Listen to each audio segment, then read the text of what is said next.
एक गज़ल सजना दी नज़र। आस दी टहनी बूर नहीं आया, आस दी टहनी बूर नहीं आया, सज्जन जाके दूर नहीं आया। इस वारी भी आड़त बैठा, फसलां विच ते सूर नहीं आया। बदल गई ये दुनिया खबरे, बूहे अज मजबूर नहीं आया।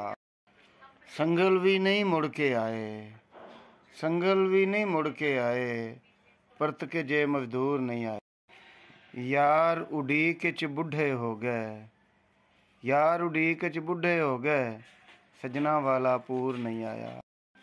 जो इरफान नहीं सूली चढ़िया, जो इरफान नहीं सूली चढ़िया, जग ते कोई मंसूर नहीं आया।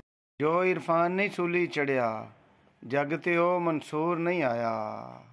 आस दी टहनी बूर नहीं आया, सज्जन जाके दूर नहीं आया।